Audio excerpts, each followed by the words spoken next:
The address had not changed since someone had registered it in 1981 as the permanent residence of the Potter heir. Dumbledore, almost certainly, though the official Gringotts file listed no source. A decade of English weather had done nothing to recommend Privet Drive.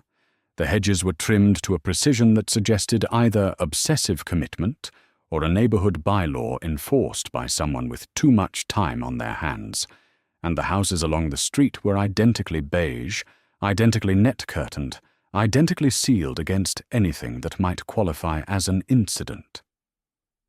Bill Weasley arrived by apparition 2 streets over, waited for the pavement to clear, and walked the rest of the way in his dragon-hide boots. He had dressed for the Muggles.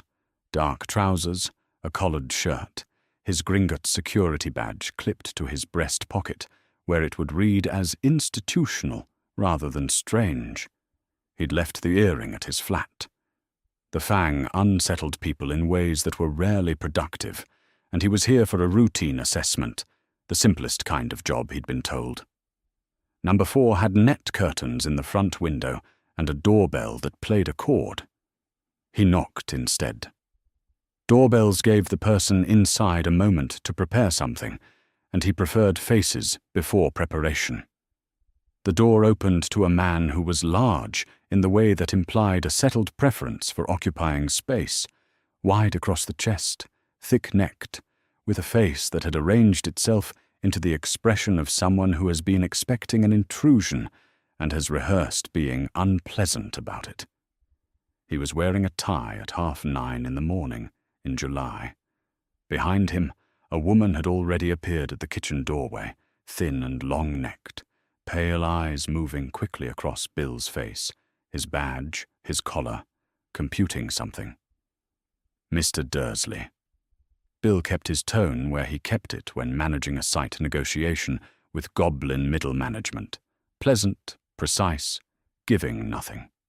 Bill Weasley, I'm here on behalf of Gringotts Wizarding Bank, a routine matter, assessment of the Potter family account, ahead of the heir's vault activation. We sent a letter. The word bank landed the way Bill had intended. Both of them recalibrated. People who kept their hedges this way did not turn away anyone representing an institution. They let him in. The interior was clean in a way that required maintenance. Not the comfortable cleanliness of a home where things are tidied and left alone. This was the kind of tidiness that needed daily tending, an active work of opposition against disorder. Every surface said the same thing. Nothing unusual happens here. Bill made a quick circuit of the hallway with his eyes. Photographs of a blond boy in various configurations of childhood triumph covered the wall, always in the center, always grinning, always triumphantly round-cheeked. There were no photographs of any other child. He told them he needed to see Harry. A brief assessment. The bank required a basic status check before vault access was formalized for a first-year heir. Standard procedure. He said it to the man's tie. They looked at each other. Something passed between them that Bill couldn't fully read. Then Dursley turned toward the hallway and called, in a voice like gravel hitting a drain, "Boy, come out." The door under the stairs opened. Bill had spent 3 years in Egypt, clearing chambers that had been sealed since before the Roman occupation, and he had developed through that work a practical relationship with his own reactions. He knew when to let his face do what it wanted, and when to hold it precisely in place. He held it precisely in place now. The boy was thin.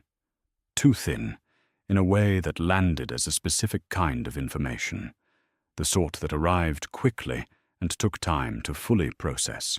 He was wearing a shirt that would have fit someone of Bill's build, the fabric hanging off both shoulders, and jeans rolled 4 times at the ankle that still swept the floor. His hair was black and went in every direction, with what appeared to be genuine commitment.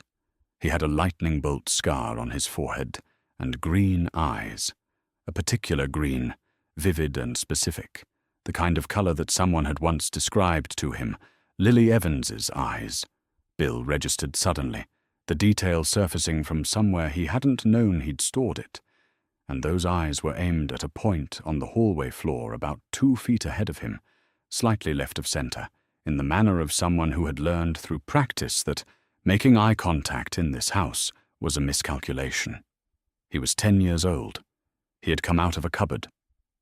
Bill opened his detecting instruments and began the scan. A Gringotts diagnostic worked through resonance.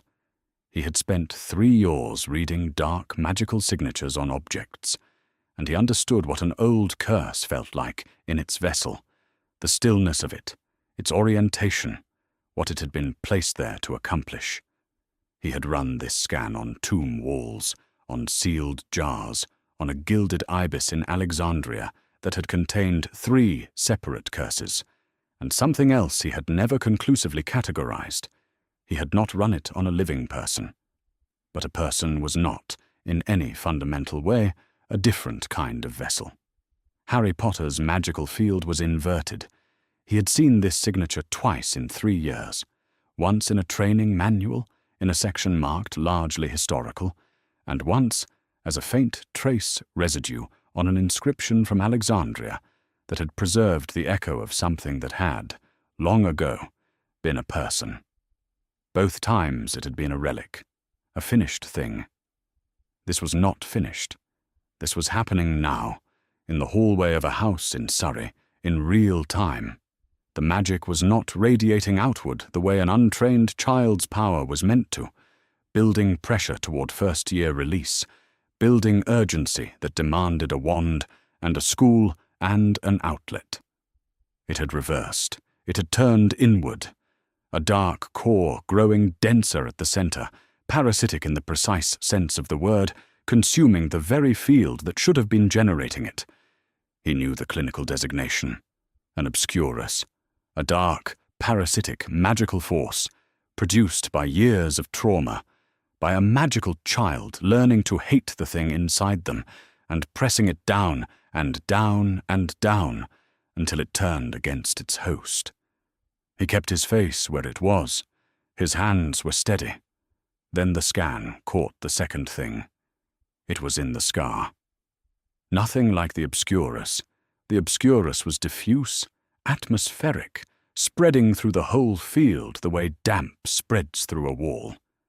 This was fixed, anchored in the lightning bolt on Harry Potter's forehead, small and dense and self-contained, with the quality of something that had been deliberately placed rather than grown. Bill went through his taxonomy: cursor residue, bound spirit, death imprint, object enchantment sealed to skin. Nothing fit. A curse had direction. It wanted to do something, to harm or bind or rot. This had no such intention. It was simply present.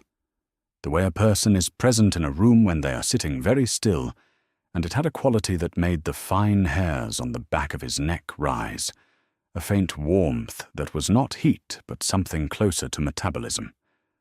Something that was, at some level, alive. He had no category for it. He noted it and moved on and finished the scan. "Thank you for your time," he told Dursley. "The bank will be in contact." He said it pleasantly, and he gathered his things, and he left the house, and he walked down the garden path, and he pushed the gate open, and he stood on the pavement outside number 4 Privet Drive, and put both hands on the top of the low garden wall, and applied pressure until his knuckles went white. Ariana Dumbledore. He had read the name in his 7th year, a footnote in a history of obscurial cases in Britain, cited as the most recent documented British example, Albus Dumbledore's sister. Something had been done to her at 6, done to her by Muggle boys who had seen her using magic and been frightened by it, which meant something had been done to her by fear and cruelty the way things always were, and her magic had turned. She had been hidden and managed and loved as well as a hidden child could be loved. She had lived to approximately 14 years old. Then she had died of it. Harry Potter would be 11 years old in 23 days. Bill took out his parchment. He wrote 3 sentences. He sent the message north by Patronus, the charm unfurled pale and running from his wand, gone before it had quite finished forming. Addressed to Albus Dumbledore, Hogwarts School of Witchcraft and Wizardry, marked urgent. The 3 sentences were, "I have completed the assessment. There are 2 problems, not 1. Come now, or send someone now." He folded the parchment.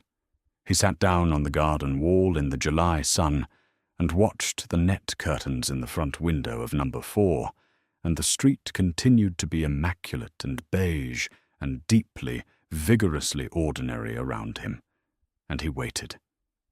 The man with the red hair had thanked Uncle Vernon, said something about the bank, and left. Except he hadn't gone.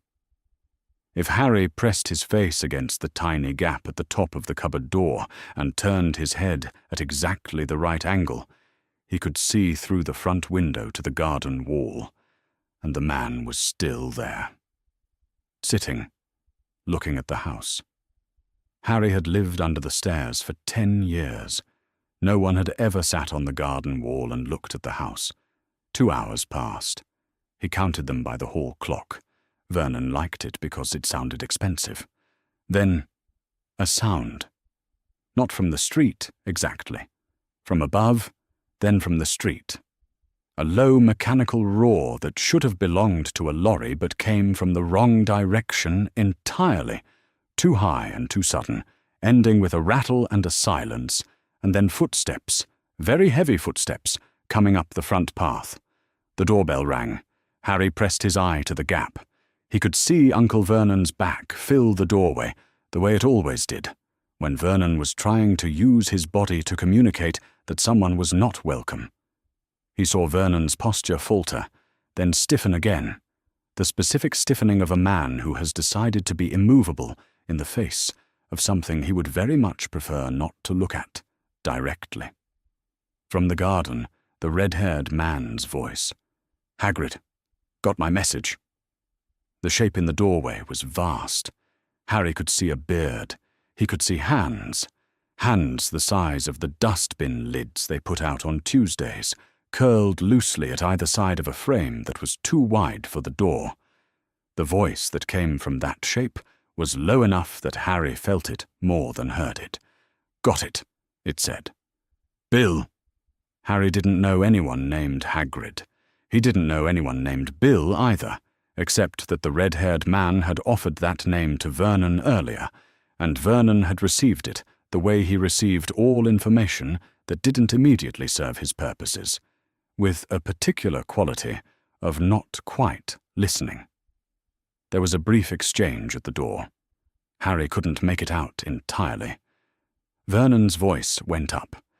Did the thing it did when he was calculating how much noise he could make without inviting the neighbors to witness it. And then the enormous man said something quiet that Harry couldn't hear at all, and Vernon stopped. Then the large man stepped inside, and the walls of the house did something they had never done before. They gave, fractionally, as if even they understood they were going to have to accommodate something bigger than they were designed for. He heard his own name. Not boy. Not said toward the cupboard or the kitchen. His actual name, Harry Potter, said in that low voice that made the walls settle slightly around it. 2 words, plain, said as if they were an address and a declaration simultaneously. He had heard his name spoken by teachers and postmen and social workers who came occasionally to make sure he was enrolled in school.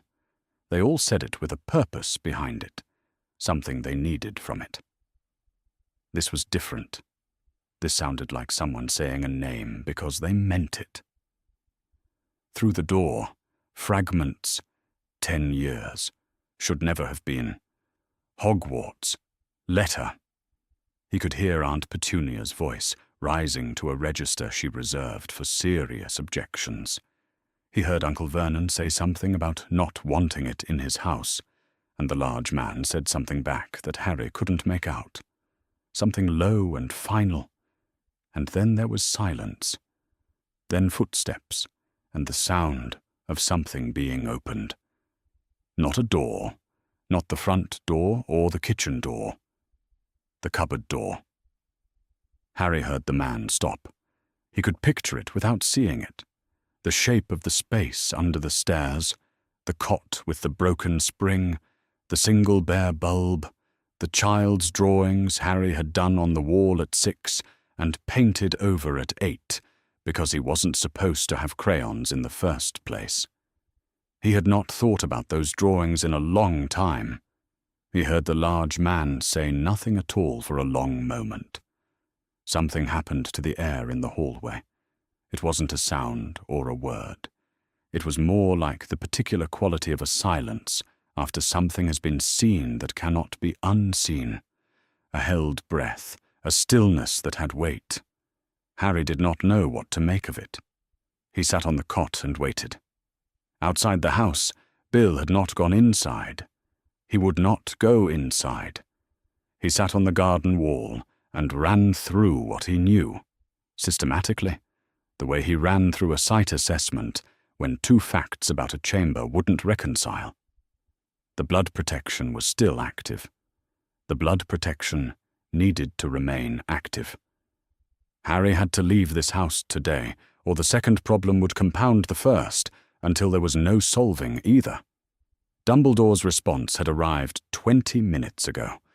A small brown owl, businesslike, carrying a note in small, precise handwriting. The note said, "Temporary relocation does not constitute renunciation. His registered domicile remains Privet Drive. As long as Petunia Dursley lives there and Harry returns between terms, the protection is intact. This is not permanent removal. Proceed." Bill had read it twice. He believed it. He had to believe it, not because he was credulous, but because the alternative, leaving a child with an active obscurus in a house that was accelerating the condition, was not a decision he was prepared to make and live with. The protection would hold. He was committed to that reading. He folded the note. He put it away. He watched the front door. When it opened, and Hagrid came through it with Harry Potter at his side, Bill had a second look at the boy in daylight.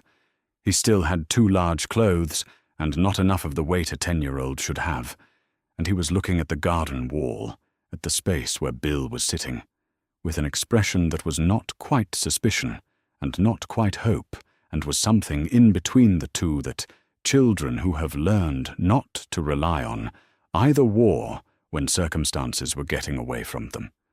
He had nothing with him. No bag, no coat, no whatever it was children carried. He had walked out of that house with his hands at his sides, empty. "Ready then?" Bill said. The boy looked at him. He did not say, "Not ready." He did not say yes. He considered the question with more seriousness than it probably deserved. Then he nodded. "Where are we going?" he asked. It came out careful, as if he half expected the answer to be a trick. "Somewhere safe," Bill said. Loud. "Big family." He paused.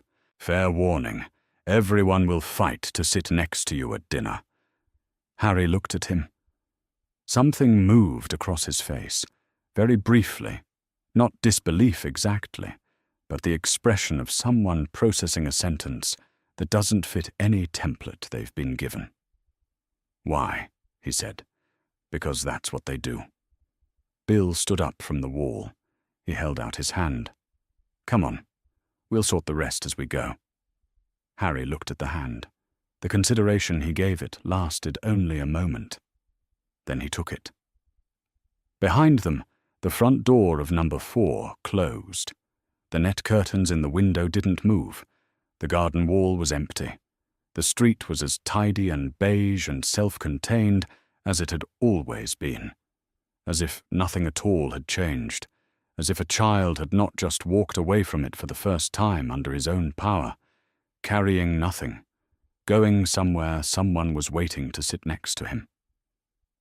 The burrow leaned. That was the first thing Harry noticed.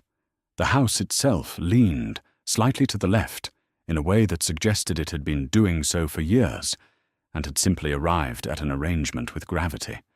It was improbably tall for its footprint, each story stacked onto the last, with a confidence that bore no obvious relation to structural logic, and the whole thing looked as if it had grown rather than been built, as if someone had simply kept adding rooms whenever they needed them, and had trusted the magic to sort out the load-bearing.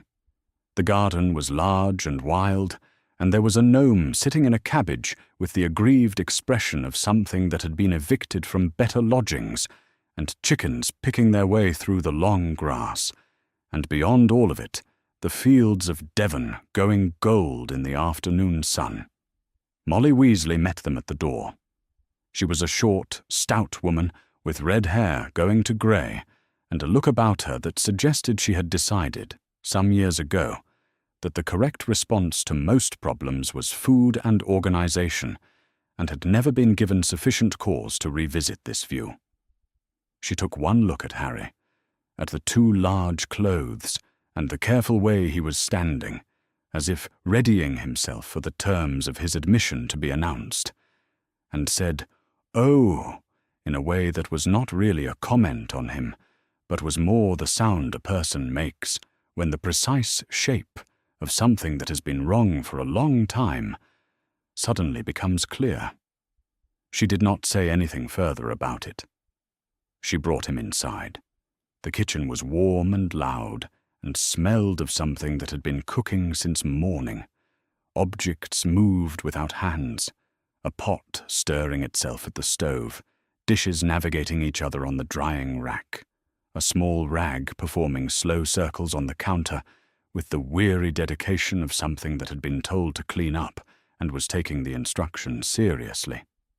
A clock on the wall had 9 hands where numbers should have been, each hand etched with a name, and they pointed at positions marked, not with hours but with states: home, school, work, travelling, lost, and at the far end, mortal peril.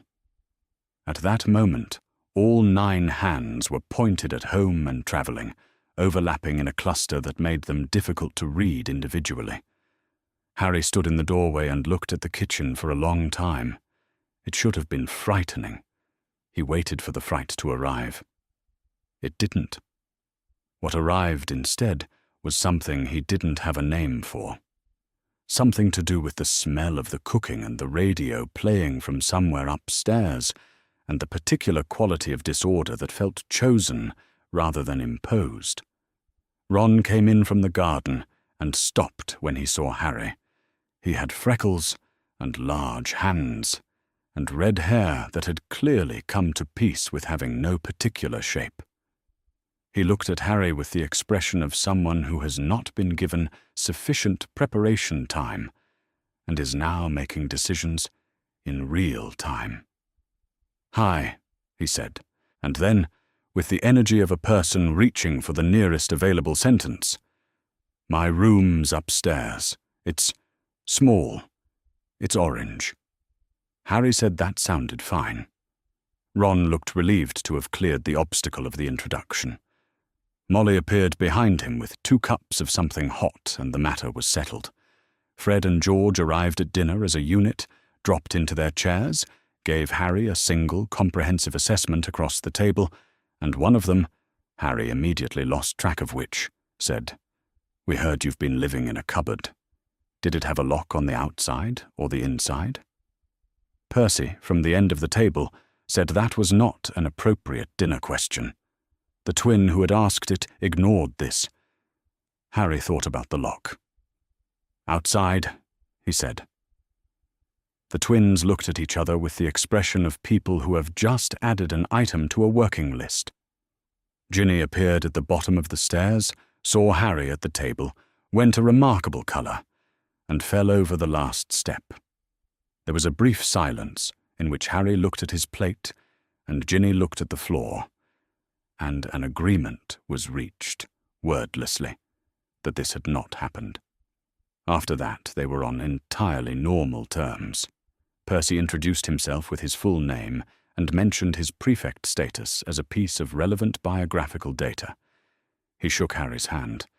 He returned to his book before Harry could reply. Arthur Weasley arrived home at 6:30, and something happened in his face when he saw Harry. Something quick and private that he recovered from immediately. He sat down and asked Harry about plugs. Not about what had happened at Privet Drive, not about the thing none of them mentioned at dinner, just about plugs and fuse boxes, and what exactly a rubber grip on a wire was meant to accomplish. Harry, who had spent considerable time near the fuse box at the Dursleys because it was in the cupboard under the stairs and was therefore technically in his bedroom, was able to answer this in some detail. Arthur received the information as though Harry had given him a gift. Molly put food in front of Harry. Then she put more food in front of Harry.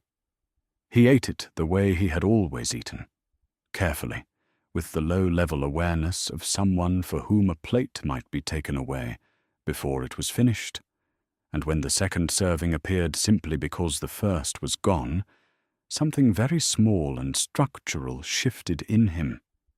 He didn't name it. He just ate. He didn't tell Molly he'd been hungry. He didn't need to. She seemed to have understood without requiring it to be said. That night he lay in a camp bed next to Ron's bed, in a room that was small and orange, and stacked with Chudley Cannon's posters and a model broomstick hanging from the ceiling. Ron's breathing slowed into sleep in about 3 minutes. Harry lay awake and listened to the house settle. The radio someone had left on below. A distant owl, the sound of the gnome he'd seen at dinner being resettled over the garden wall by Molly with a practiced overarm. He was in a room. The door opened from the inside. It had a window. Nobody had told him he had to earn it. 4 days later, on the 31st of July, he turned 11. Arthur produced the cake from behind his back with the specific delight of a man who has successfully kept a secret and wants it acknowledged. It had orange icing and a snitch in yellow frosting that had lost structural integrity at some point during the day, and was now more of a general yellow impression, and it had Harry written across the middle in green. Harry had never had a cake with his name on it. He looked at it for long enough that Molly said, "Don't thank us, dear. This is just what happens on a birthday."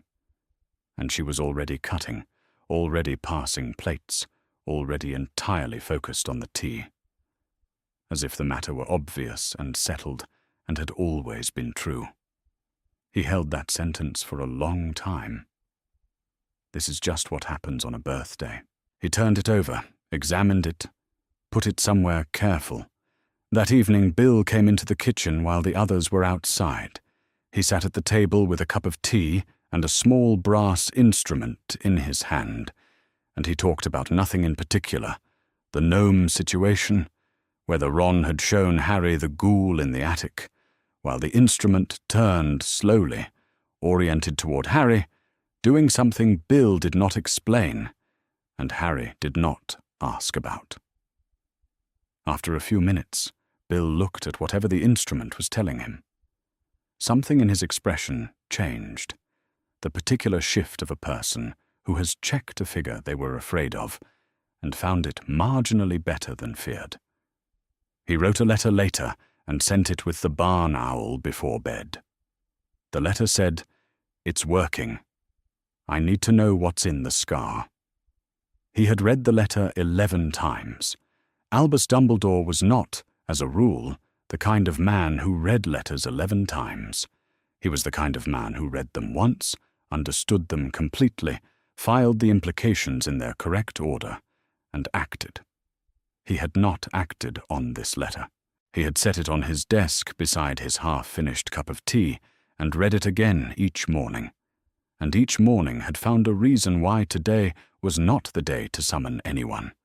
Because once he summoned them, the thing he had done would become the thing they all knew he had done, and he would lose the technical comfort of still, technically, gathering information. He had been gathering information for 11 days. This morning he summoned them. McGonagall arrived first. She had the report he had sent her, Bill's complete scan findings, 11 pages, which Dumbledore had annotated in the margins and then had taken the annotations out because they had started to read as excuses. She set the report on his desk with a deliberate, precise gesture, and then stood at the window and looked out at the August grounds and said nothing. Albus had known Minerva McGonagall for a long time. He knew that when she looked at a view that did not require her attention, she was not composing what she was going to say. She already knew what she was going to say. She was deciding how much of it warranted saying and how much was better left in the silence where he would have to sit with it. She turned to look at him. Her expression was the kind arrived at through compression, a great deal of feeling that had been under pressure for some years until it had achieved a specific and terrible density. She did not raise her voice. She had not raised her voice at him in 40 years, and that fact was more damning than shouting would have been, because he knew that what she was giving him was a precision instrument rather than an outburst. "I sat on that wall all day," she said, "the 1st of November 1981. I watched them come and go. I observed them in their ordinary life for 11 hours, and I told you my conclusion. You couldn't find two people who are less like us." A pause, not for effect, but to let him sit with the fact that he had received that warning from a woman whose judgment he claimed to trust, and had proceeded anyway. "You told me that Petunia Dursley was Lily's sister, that the blood protection required Harry to be with Lily's blood, that we had to trust the process." Another pause. "I trusted you, Albus." "Yes," Dumbledore said. "You did. The boy lived in the cupboard under the stairs." She said it as she said things from registers, as fact, present tense, requiring no editorial. "He was placed there in 1981. He has been there for 10 years. He is also, according to Mr. Weasley's report, roughly a week away from an irreversible magical collapse that would likely kill him, which you would also have been informed of if you had sought any information whatsoever in the last decade." He did not answer. There was no answer that was not an excuse wearing better clothes. She turned back to the window. He let the silence work, because there was nothing useful he could say into it, and he had spent enough of Harry Potter's life saying useful-sounding things in place of the true ones. Bill arrived at 9:30 with a leather satchel and the quiet, contained bearing of someone who had spent 2 weeks processing something and had managed his own reaction down into a form he could work from. He was 20 years old. Dumbledore thought, not for the first time, that he had asked quite a lot of a 20-year-old man on what was meant to have been a routine assignment. Snape arrived last. He had read the letter. He sat without ceremony and opened his notebook to a blank page and said nothing, which from Severus Snape was the closest thing to undivided attention. Bill presented his findings in order. The inverted magical field, the pattern that indicated suppression, had turned inward. The Obscura signature, its density, its progression rate, the way it was consuming Harry's latent power rather than building toward release. The clinical history, almost all children who developed this condition died before their 10th birthday. Harry Potter had survived past 11. The power that had rebounded a killing curse in 1981 was the same power now serving as the Obscurus's fuel source, and that fuel was not infinite. McGonagall made a note in the margin of her copy. She did not look up. Then Bill described the second signature, fixed in the scar. Nothing like the Obscurus, which was diffuse and spreading. This was anchored, dense, contained, with the character of something that had been placed rather than developed. It read on his instruments with a warmth that belonged to living things, Not a curse, he said. I know curse signatures. This isn't one. It's present in the way something alive is present. He laid his notes flat. What is it? Dumbledore looked at his hands and said, Severus. Snape had been examining the scan data throughout Bill's presentation with the steady, lateral focus of a man reading a text in a language he mostly, but not entirely, speaks. He was not taking notes. He was reading with the kind of attention that did not need them. When Bill finished, he was quiet for a moment, longer than comfortable. The silence of a man who has arrived at a conclusion he would have preferred not to arrive at, and is deciding how to present it. Anchored consciousness, he said finally. Not a residue. Not a conventional enchantment. A residue fades with time. It has no internal structure. An enchantment has purpose and orientation. This has neither of those qualities. He had the scan data in front of him, and he tapped a particular notation without looking up. A fragment with intentionality, not active thought, but the character of something that was once a thinking thing, something that was, at some point, aware. He set the papers down. I would call it a shard. He said it without inflection, the same register he might use for the name of a potion ingredient. A shard of something that had been alive, contained, waiting. No one spoke. Dumbledore's expression didn't change. He had built that expression over 60 years, and it was the most reliable thing he owned. Underneath it, something was happening that had no appropriate name for a room with other people in it. He had been 6 years old, Ariana, when the 3 Muggle boys found her. She had lived to 14. Dumbledore had spent more than 70 years carrying the specific arithmetic of that. 6 to 14. 8 years of containment and the terrible, careful love of a family, doing the only things they knew to do. And then 14. And then nothing. He had believed he had learned something from it. He had believed that the lesson of Ariana was a lesson he had absorbed into his bones, into the way he made decisions, into the weight he gave to certain kinds of warning. He had placed a boy with 10 years of suppression in a house he had been warned about, and called it protection. Harry Potter had survived to 11 because his power was enormous, and the Obscurus was eating it. And there was a shard of something in his scar that Snape, who knew more about the dark arts than almost anyone alive, was calling a fragment of consciousness. Contained. Waiting. He carried these facts briefly, and did not permit himself to name what they added up to. Not yet. Not in this room. The immediate priority is the Obscurus, he said. Harry remains at the Burrow through August. He starts Hogwarts in September as planned. Wand work and active magic should begin reversing the pressure. The research on Obscurial cases supports this. He looked at Bill. I would value your continued observation. He looked at Snape. The second matter. I would like you to research it. Snape said, I had assumed. He closed his notebook with a small, definitive sound. The blood protection, McGonagall said. It was the first thing she had said since she had turned from the window. Holds, Dumbledore said. Temporary relocation to the Burrow is not renunciation.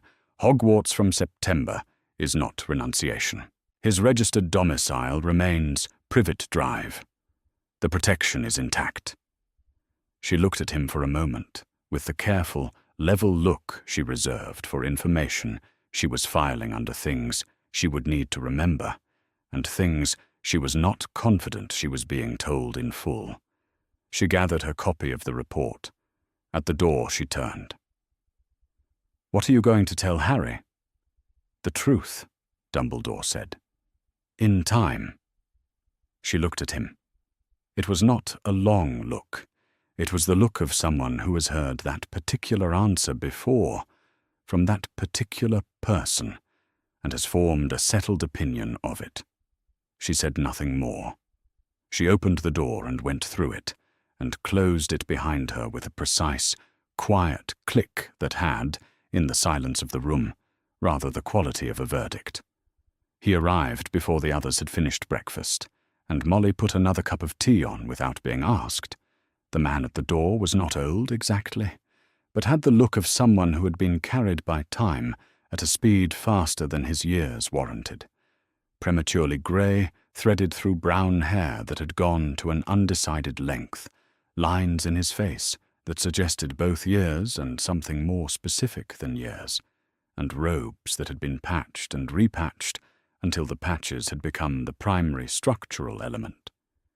He had a quiet, careful quality to him, the quality of someone who has learned that not taking up more space than necessary is a form of courtesy. He introduced himself as Remus Lupin. He said it as though it were a statement he was prepared to stand behind. "I was a friend of your father's," he said to Harry, when they had been given the kitchen and the others had found reasons to be elsewhere. The words arrived at a deliberate, careful temperature, the way you carry something breakable. "Dumbledore suggested I come and speak with you." Harry had lived for 10 years in a house where his parents were a subject that was finished. There had been no photographs, no names, no history, just "that car accident," said in a tone that communicated that the matter was closed and had always been closed. He had spent years filling the gap with whatever fragments came through, a Gringotts letter, a newspaper mention glimpsed before it could be taken from him, a stray sentence from Mrs. Figg next door, who sometimes let things slip about people she clearly wasn't supposed to mention. James Potter. Lily Potter. Names without faces or voices, or any of the ordinary texture that attached to people who had actually existed.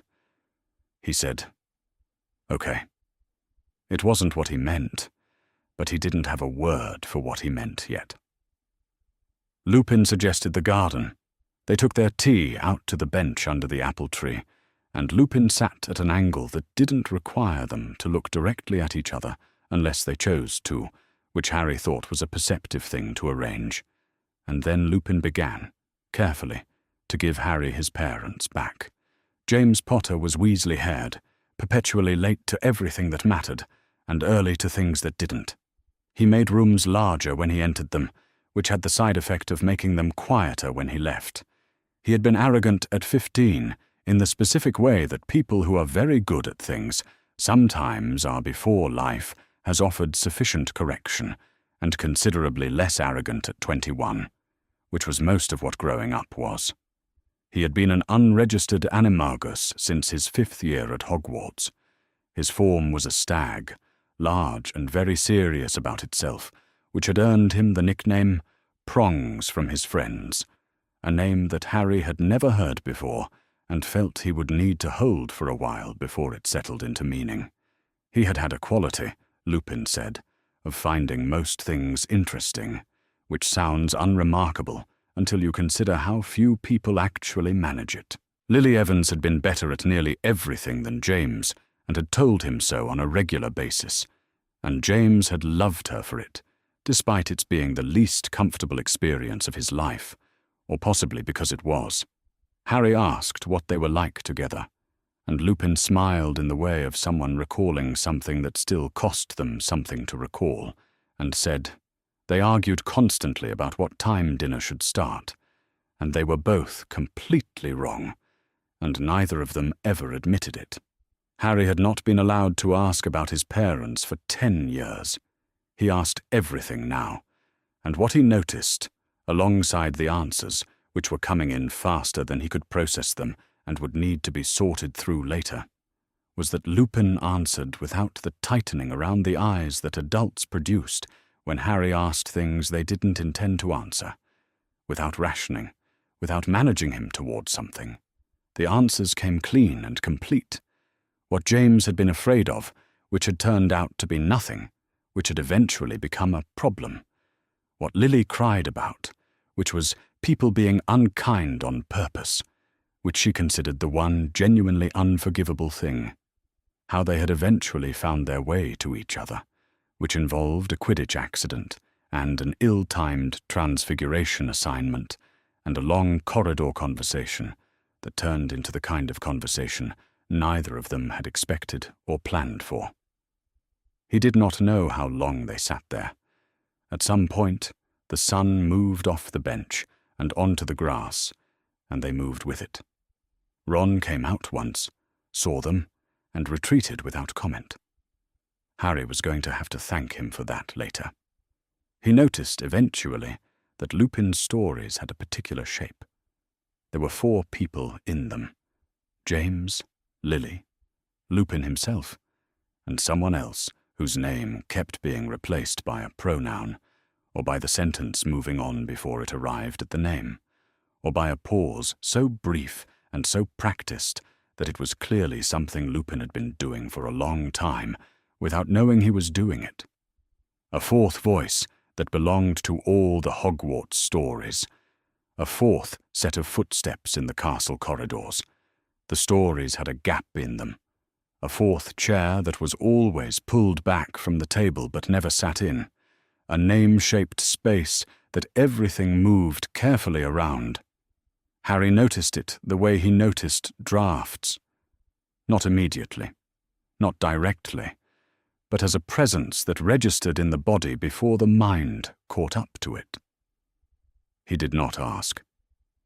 Something in the quality of the silence told him it was not the right time, and that pressing would cost Lupin something, and Harry had spent enough time having things taken from him that he was particular about not being the one who took.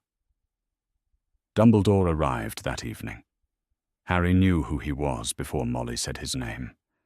There was something about him, the half-moon glasses, and the length of the silver beard, and the quantity of presence that came off him, which was the presence of someone who is accustomed to rooms paying attention, that made identification feel less like recognition than like confirmation of something already understood.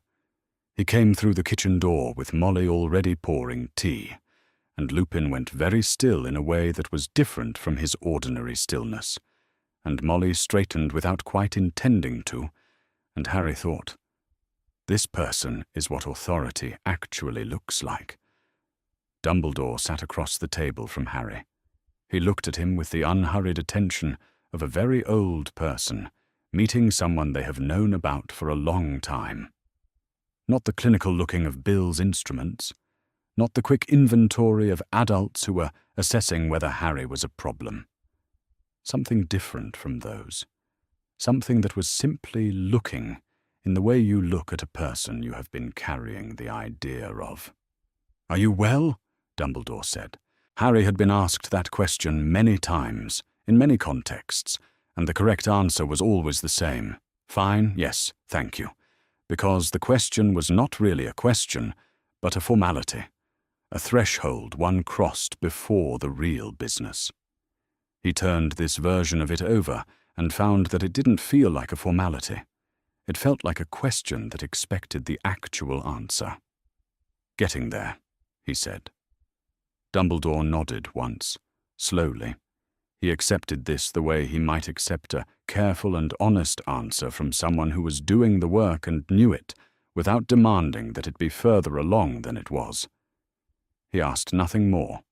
He stayed for less than an hour, speaking mostly with Arthur and Molly, asking Lupin a question or two in low tones near the window.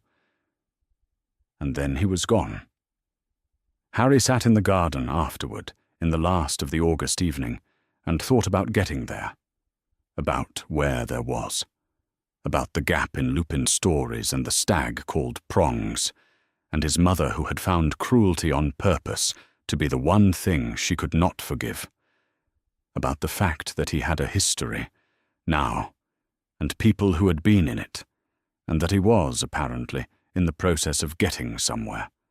It did not feel like a small thing. The barrier at platform 9 3/4 did exactly what Fred had said it would do.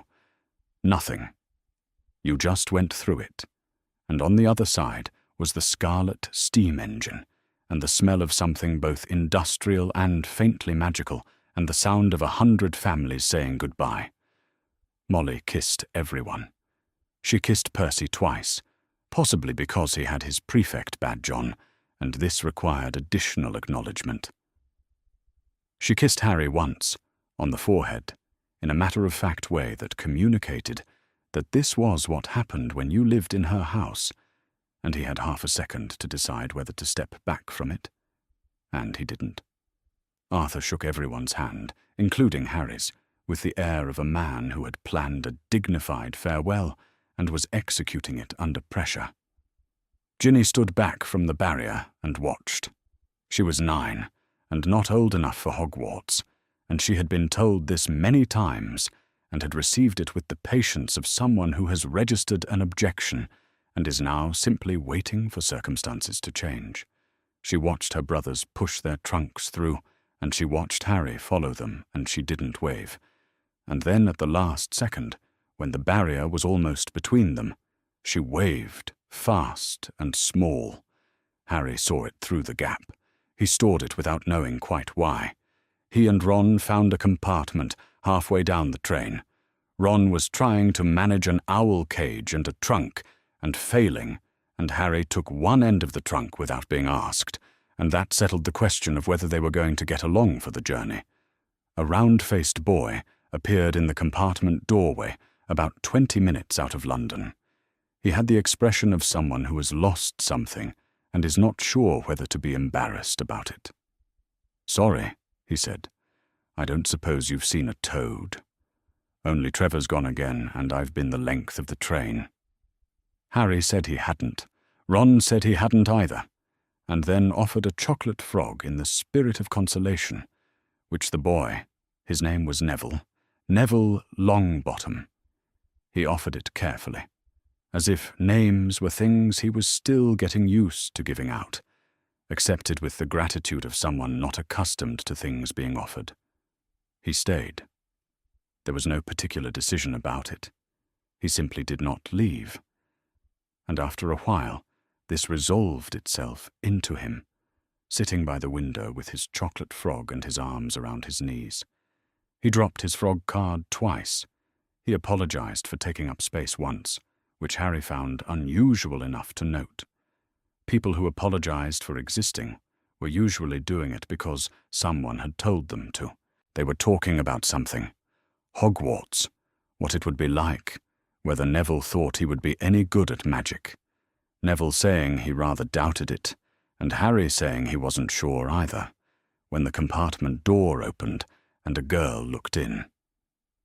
She had bushy brown hair and large front teeth and had already changed into her Hogwarts robes, which seemed to Harry either extremely prepared or slightly anxious about being extremely prepared. She announced that she was looking for a toad. Neville brightened immediately. Her name was Hermione Granger. She had already been through the entire train, she said, which explained the robes, since she had planned ahead for the possibility of the search. She had also apparently memorized several Hogwarts textbooks, which she mentioned while helping Neville look behind the seat for Trevor. She said it in a tone that was not showing off exactly, but was also not showing off. More the tone of someone who has found that the facts are the facts, and one might as well state them. Harry thought she was probably going to be very good at magic, but he kept this to himself on the grounds that she was already wearing her robes and didn't need the encouragement. Trevor was located behind Ron's trunk. Neville held him with both hands, and what appeared to be genuine relief.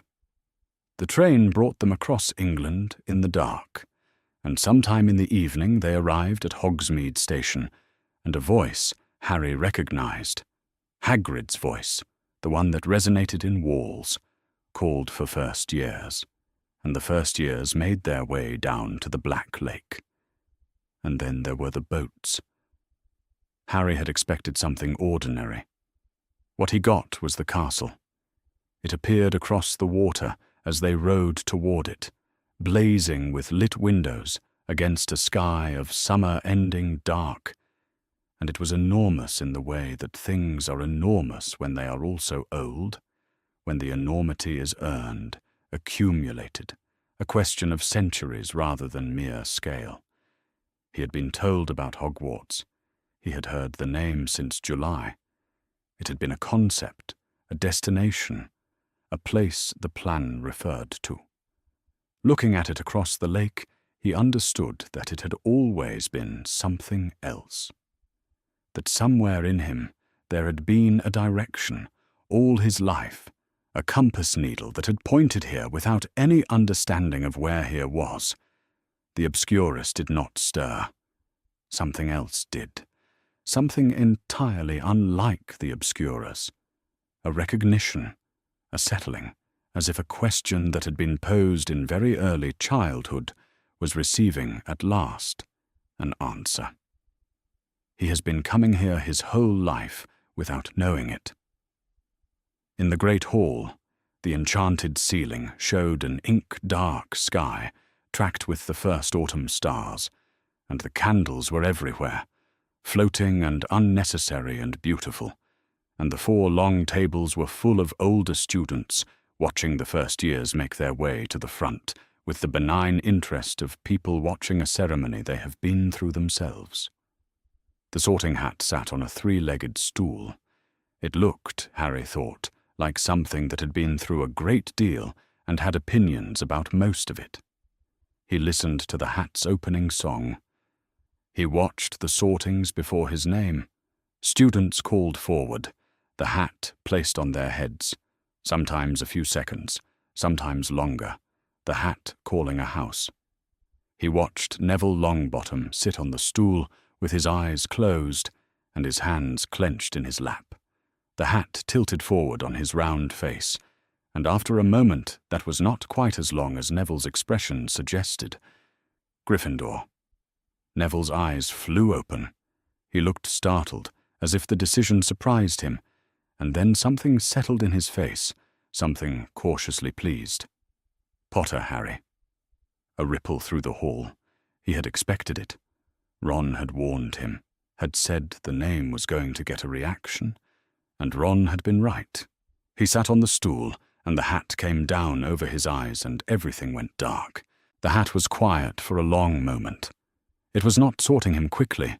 It was sitting with something. He could feel it, a presence at the edge of thought, not intrusive, more like someone standing in a doorway, deciding whether to come in. Then, Gryffindor. He found the table by following the noise. Ron was already there, looking relieved in the specific way of someone who has been sorted into the same house as a friend and does not have to make any decisions about what that means. Harry sat next to him, and the table was full, and the food appeared, and no one asked him whether he was supposed to be there. Hermione Granger was sorted into Gryffindor. She sat 3 seats down and immediately began a side-by-side comparison of the Great Hall with its description in Hogwarts, a history which she had apparently also memorized. That night in the Gryffindor dormitory, a round tower room with 5 4-poster beds hung with red curtains, a window that looked out over a stretch of lit castle wall. Harry lay awake for a while and counted things. Ron's breathing from the next bed, slow and becoming slower. The muffled sound of Fred and George from 2 floors above, whatever they were doing, which was probably something they wouldn't be telling Percy about. The smell of the castle, stone and something old and something that might have been 1,000 years of magic worn into the walls. The Obscurus was the quietest it had been. He could not have said what it felt like when it was active. He had not known it was there until Bill named it, and even now it was not a sensation he had words for.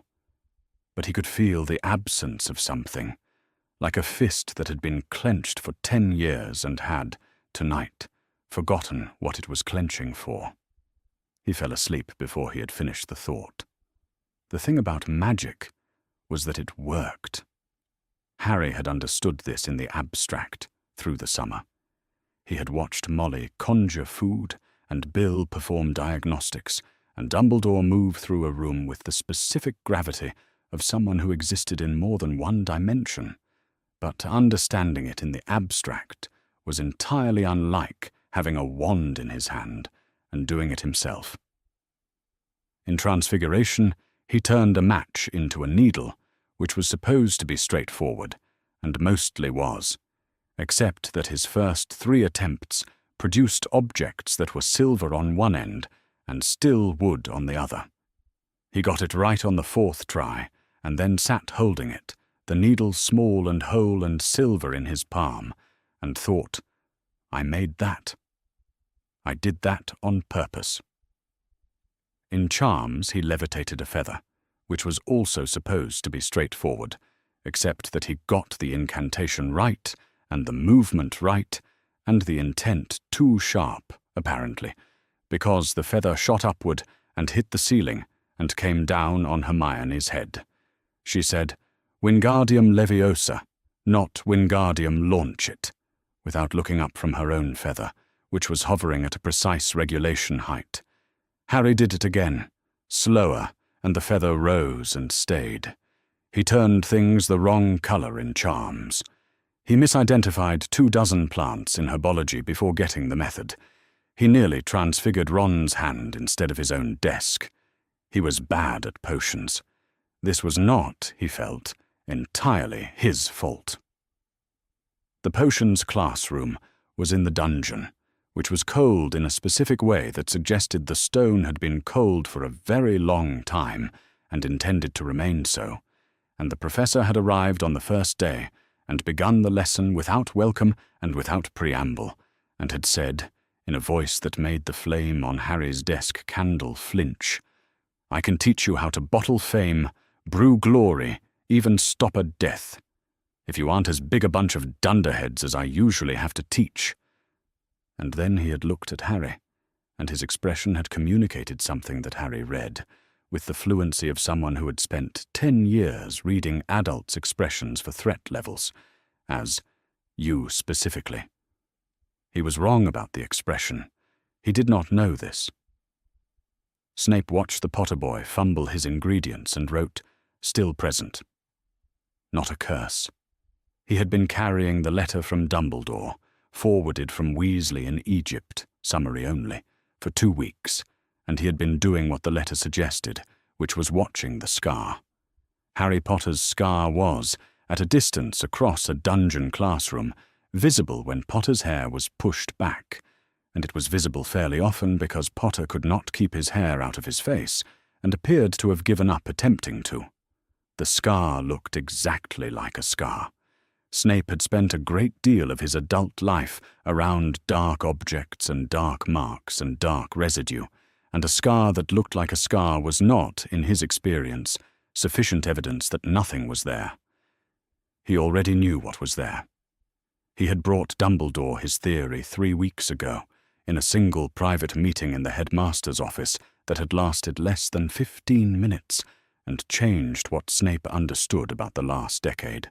He had pulled the shape of it from the back of memory, a text he had read in his early 20s, a text so comprehensively dark that he had burned it the same night, a theory so far outside the bounds of what was considered possible that he had filed it as historical madness and not thought about it again for 15 years. Soul-splitting. The deliberate fracture of the self and the lodging of a fragment outside the body. He had not had the word for it. The text had not given him a word. He had described the shape of it to Dumbledore, carefully, in clinical terms, and at the end he had said, I believe the shard in the scar is a fragment of someone else's soul, anchored to the boy as a consequence of the spell rebounding. Dumbledore's expression had not changed. Not a flicker. And that, Snape thought, was the most informative thing Dumbledore could have said without speaking, because Albus Dumbledore, in receipt of genuinely new information, showed it, subtly, in the way his attention reorganized itself. There was no reorganization. He had already known.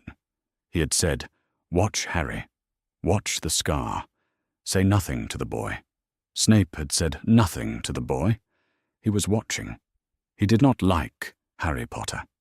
He had thought, in July, that he might be able to hold the two things separately, the fact of the situation and the fact of who the situation was happening to. But he found in practice that Potter's face, which was James Potter's face, wearing Lily Evans' eyes, did not allow him to hold them separately. The arrogance, which Snape had expected and had prepared a specific contempt for, had not materialized in the way he'd anticipated. The boy was not arrogant. He was careful and alert, and had the quality of someone who had learned not to expect things to work out, which was not the same as arrogance, and in some ways was more unsettling. He was still James Potter's son. The hair, the tendency to forget where he had put things, the way he leaned back in his chair when he thought no one was watching, as if he had decided that being watched was something that happened to other people. Snape looked at the scar and watched the class make boil cure potion and wrote nothing, because the scar looked like a scar, and looking like a scar was all the confirmation he had that what it contained was being very still. Bill Weasley's letter had arrived at Hogwarts addressed to Dumbledore in the second week of October. It was 4 paragraphs. The first described the Obscurus as continuing to retreat, measurably, steadily, not resolved but no longer acute, the rate of regression consistent with the predictions for an Obscurial, placed in sustained conditions of belonging and active magical use. The second paragraph was about the second signature. It was not a curse. Bill was certain of this, and he had cited chapter and section from 3 separate Gringotts reference catalogues, pre- and post-1692, to establish that the profile he had found in Harry's scar matched none of the known dark object curse types in any of them. It was not a residue. It was not a bound spirit. It was not a death imprint. It was present the way a person's own soul was present in their body, not doing anything, not straining against anything, simply inhabiting, a fragment of something that had been, or perhaps still was, a self. The third paragraph asked what Dumbledore intended to do about it. The fourth paragraph asked this again, more directly. Dumbledore did not answer paragraphs 3 or 4. In October, the castle grew cold at its edges, in the corridors near the outer walls, in the stairs that faced north, in the windows of the Gryffindor Tower that had been built before anyone had thought much about insulation. Harry had acquired a second blanket from the common room and brought it to the dormitory on a Tuesday in the second week of term, and by the third week it was standard. He was asleep in the dormitory on a night in late October, warm enough, 3 weeks' worth of belonging already layered into the dormitory routine, when the Obscurus moved. Not much, not dramatically. It was the smallest possible version of what it could have been. A single pulse, inward and then out, like a stone dropped at the center of deep water and the ripple barely reaching the shore. He woke up and lay still. The dormitory was dark, and the breathing around him was the breathing of 5 people solidly asleep. Ron's curtains were half open in the way they always were because Ron thought he was going to close them, and then didn't.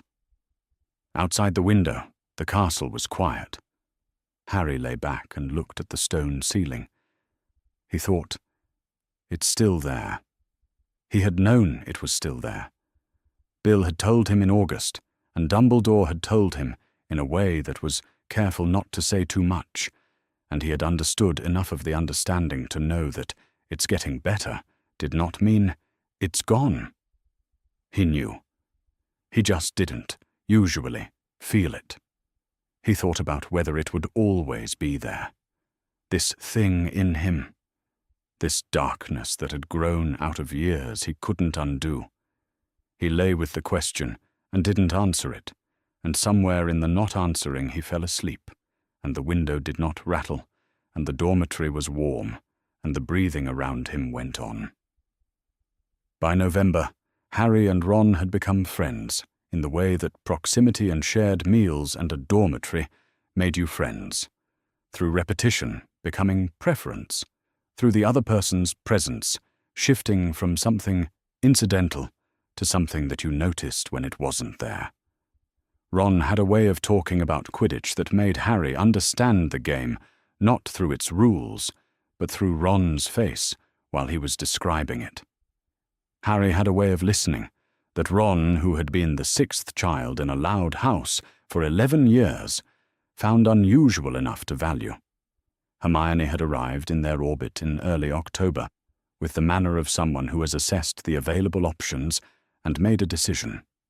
She corrected their Latin in a tone that made it clear she would continue doing this, regardless of how it was received, and they put up with it because she was always right, which was both aggravating and genuinely useful, and also because she had found Trevor twice when no one else had thought to check behind the suits of armor.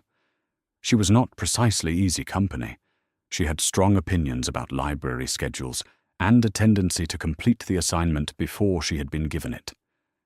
But she was there, consistently and without being asked, and by November, this was its own form of loyalty. Transfiguration was on Tuesdays and Thursdays, and on a Tuesday in early November, Harry arrived 3 minutes late because he had taken a wrong turn involving a staircase that had changed direction while he was on it, and Professor McGonagall did not excuse the lateness, but assigned him an additional foot of parchment on switching spells, which was simultaneously fair and infuriating, and was, Harry noticed, exactly the same thing she had done to Marcus Flint the week before. He was not being managed. He was being taught. She watched him work in a way that he did not, at first, identify as watching. McGonagall moved around the classroom in a way that kept her attention distributed. 2 students here, a correction there. And it was only when he started paying attention that he realized she came back to him more than the distribution required. Not to help. She didn't offer help until he asked, and she required him to ask precisely. Not, I don't get it, but, what specifically am I doing wrong at the moment of wrist rotation? When he did ask precisely, she answered with the same precision, and the answer was always correct, and this was different from anything he had experienced in a classroom before. She had sat on a garden wall in cat form on the 1st of November 1981, all day, watching the Dursleys come and go, and had told Dumbledore her conclusion about them, and had been overruled. She had watched nothing happen at 4 Privet Drive for 10 years. She was watching something happen now, and she was going to be meticulous about it. She gave him a T on the switching spells parchment when it came in, because his discussion of counter-rotation was imprecise, and wrote a note in the margin explaining exactly how, and asked him to revise it. He did. Bill's 3rd scan assessment had arrived at Hogwarts in the first week of November, forwarded through Dumbledore's correspondence network. The Obscurus was retreating. More measurably now, the rate was steady, the progress real. It was still present, but it had lost the acute acceleration that had made July an emergency. The second signature was unchanged, present, anchored, showing the same quality Bill had come to call shard in his letters, for want of a better word from anyone who had seen this before. He had found nothing in 3 months of research into post-1692 dark object catalogues that matched it, and he said so, and asked once again what Dumbledore was planning to do about it. Dumbledore did not answer that part of the letter. Late November.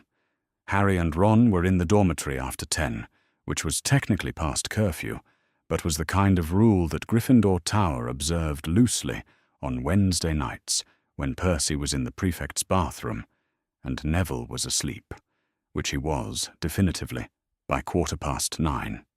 They were lying in their respective beds with their curtains half open, talking about nothing in particular.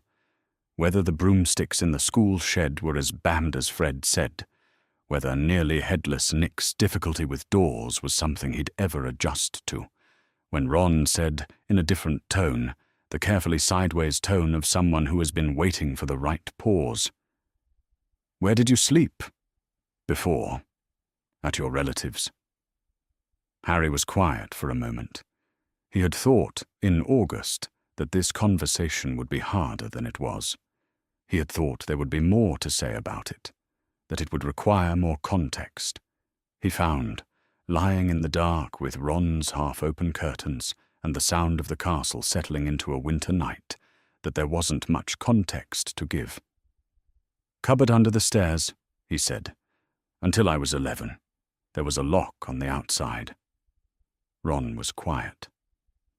Harry looked at the canopy of his bed and waited for the thing people said, which was usually some version of, "That's terrible," or "I'm so sorry," or "I had no idea," or sometimes, worse, a silence that meant they were assembling a response that would acknowledge the appropriate amount of horror. Ron said, "That's a good thing you're here now, then." And then he reached across from his bed to the gap between them and offered a chocolate frog, and said, "I've got Cersei and 2 Dumbledores, and I already have Dumbledore, so." And the conversation moved on to chocolate frog cards, and whether Dumbledore's hobby of chamber music was real or if someone had made it up, and what a wizard chamber music ensemble would even consist of. Harry took the chocolate frog. He ate it. He thought about, "That's a good thing you're here now, then." About the fact that it was not a response to the bad thing, but a statement about the current thing, about where things were now, and felt something shift inside him, very small, that he didn't have words for. But that was opening. Dumbledore sat alone in his office on the last Thursday of November and read Bill Weasley's numbers for the Obscurial signature across the months of July, August, September, October, and now November, and then he set the parchment down. More than half. The Obscurus had retreated by more than half since the July assessment, when Bill had sat on the garden wall outside 4 Privet Drive and sent 3 sentences north. It was still there. It might always be something, a remainder of those 10 years that never fully dissolved. But it was not growing. It was not acute. It was not going to kill Harry Potter, not if the current rate held, not if Hogwarts and belonging, and the simple act of being in a room where he was wanted, continued to do what they were doing. Harry Potter was not going to become an Obscurial. Dumbledore sat with this for a moment. Outside his window the grounds were beginning to show the first frost, and Fawkes, on his perch, was watching him with the patient attention of a creature that had lived long enough to know when the humans in the room were deciding something. He did not know yet when he would tell Harry. He would tell him, he had said, the truth in time, and he had meant it, or he had meant to mean it. But the second signature was still there, unchanged, and he did not know enough yet to explain it without frightening the boy in ways that might undo what the belonging had built. He needed to know more. He needed Snape to research further. He needed time. He had told himself he needed time before. He was aware of that. He sat with the awareness and was uncomfortable with it, and went back to work. The forest in the dream was dark in a way that had nothing to do with the absence of light. It was dark the way a held breath is dark, a darkness with a direction, with something at its center that was aware of him. The cold came first, before the sight of anything, before the shapes resolved into trees, a cold that did not come from the temperature, but from the attention of something that despised him specifically, that had located him and was moving through the dark toward the thing it had found. He woke up. The dormitory windows were rattling in their frames, not the rattle of a November wind, but the specific high-frequency rattle of glass under magical stress brief and wrong, and then gone. Harry lay on his back and felt his heart going too fast, and then felt something else. A pain in his forehead that was not a headache. A headache was diffuse, a pressure from inside. This was the opposite of that. This was directional, pointed, scar-anchored, like a finger pressing inward from outside, sharp and specific, at exactly the place where the lightning bolt was. He pressed his hand to his forehead. The pain was already fading, or he was catching up to it. It was hard to say which. Did something happen? Ron was sitting up in his bed, curtains pushed back, hair doing approximately 6 things simultaneously. He was looking at Harry with the alert, slightly alarmed expression of someone who has been woken by a sound they can't identify. "My scar," Harry said. Ron looked at Harry's forehead. He looked at Harry. Does it do that? It never has before. They looked at each other in the dark of the dormitory. Around them, Neville and the others were still asleep. The windows had stopped rattling. Outside, somewhere, an owl crossed the grounds and called once and was quiet. Snape was at the dormitory door by the time Harry had pulled on his robe over his pajamas. He had not knocked. He was simply there, standing in the doorway in his black teaching robes with a small instrument in his hand that looked like nothing Harry had seen before. Not the brass thing Bill had used. Something different, angular and dark-handled, that Snape held with the ease of long familiarity. "Potter," he said, "come with me." Harry went. He looked back once at Ron, who had gotten out of bed and was standing in the middle of the dormitory with the expression of someone who has decided not to go back to sleep on principle. Snape did not take him to the hospital wing. He took him to a small office off the defense corridor that Harry had never noticed and had clearly never been meant to notice. It held a desk, 2 chairs, a cabinet that was locked, and nothing else. Snape sat him in one of the chairs and performed the examination standing. The instrument was not like Bill's. Bill's had been calibrated for curse-breaker diagnostics, oriented toward the large and ancient, toward curses designed to outlast the people who placed them. What Snape used was something more specific, reading with a narrower lens, the way a surgeon uses a smaller blade than a carpenter.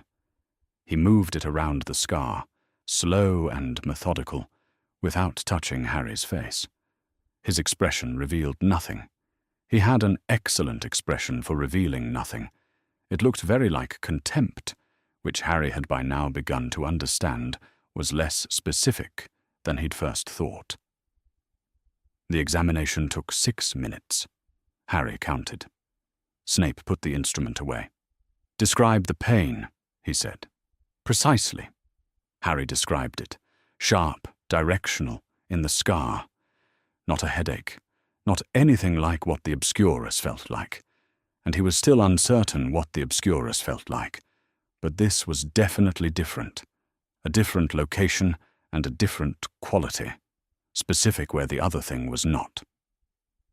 Snape listened without writing anything down. "How long did it last?" "A minute, maybe. Less. It was already going when I woke up.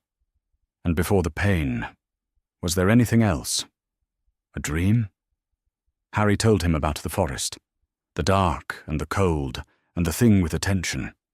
Snape was quiet for a moment. He was looking at the wall behind Harry's head with the flat, inward expression of a man running through a taxonomy of things he knows. Harry could not tell what he was concluding. "If it happens again," Snape said, "you will come directly to me. Not to Madame Pomfrey, not to the headmaster. To me, directly, as quickly as possible." He paused. "Is that clear?" "Yes," Harry said. Snape looked at him then, directly, for the first time since the examination began. It was a short look. Harry could not read it. He tried. He had spent 10 years reading adults' expressions and had grown quite good at it. But this one was doing something more complex than he had sufficient information to decode. It was not, he was fairly certain, contempt. It was something that had contempt in it, but was not only contempt. "You may go back to your dormitory," Snape said. Harry went back. He climbed into bed and lay awake for a while. Ron, who had indeed not gone back to sleep, looked over at him from the next bed. "Well," Ron said, "he told me to report it if it happens again." "That's it?" "That's it." Ron thought about this. "He's weird," he said, with the matter-of-fact quality of a conclusion arrived at earlier and now confirmed. Harry thought that was probably fair, but also possibly not the whole picture, and did not say so. He had noticed Professor Quirrell by the end of the first week of term. It would have been difficult not to notice Professor Quirrell, on the grounds that Quirrell was doing something with his attention that Harry, who had spent considerable time trying not to attract attention, recognized as a specific strategy, looking always at something just past what he was supposed to be looking at. In the corridor, he looked at the floor beyond the group of students he was speaking to. At the staff table, he looked at a point above the food. In the defense classroom, he looked at the window rather than the class, which made him simultaneously one of the least useful teachers Harry had had, and the most unintentionally informative. You could see a great deal while you were supposed to be paying attention to him. He also stuttered, badly, and wore a purple turban, and had the color of someone who had been thoroughly frightened and was managing it on a permanent basis. Ron said he had probably crossed Peeves one time too many. Hermione said that Defense Against the Dark Arts had a reputation for going through teachers rapidly, and Quirrell was perhaps finding the position more stressful than anticipated. Harry did not say what he thought, which was that the stutter and the flinching and the quality of Quirrell's attention all added up to something specific, a pattern he recognized from 10 years of practice, the pattern of someone who is in a room with something they are afraid of, and the thing they are afraid of is in the room with them right now. He did not know what to do with this observation. He filed it. Snape's report reached Dumbledore's desk at midnight. He read it in his office, alone, with Fawkes asleep on his perch and the instruments clicking softly on their shelves. The second signature had amplified. It had resonated, the word Snape used, which was correct. It had responded to something external, the way a tuning fork responds to a frequency it shares. It had not been triggered by anything in Harry. It had been triggered by something outside of Harry, something that was alive, in some diminished form, in a forest somewhere far from Britain, and that had stirred in its diminishment enough to reach what was anchored in an 11-year-old boy's forehead scar. Dumbledore put the report down. He had known since August, since Snape had given him the shape of it without the name, and Dumbledore had recognized the shape because he had been working toward recognizing it for 40 years. A fragment of soul. Not a curse residue. Not an enchantment. A piece of Voldemort's self sealed into Harry's scar at the moment the killing curse rebounded. Sealed there because the killing curse had needed somewhere to go, and the nearest living vessel had been the boy who survived it. Every time Voldemort stirred, Harry would feel it. He had known this since August. He had told no one.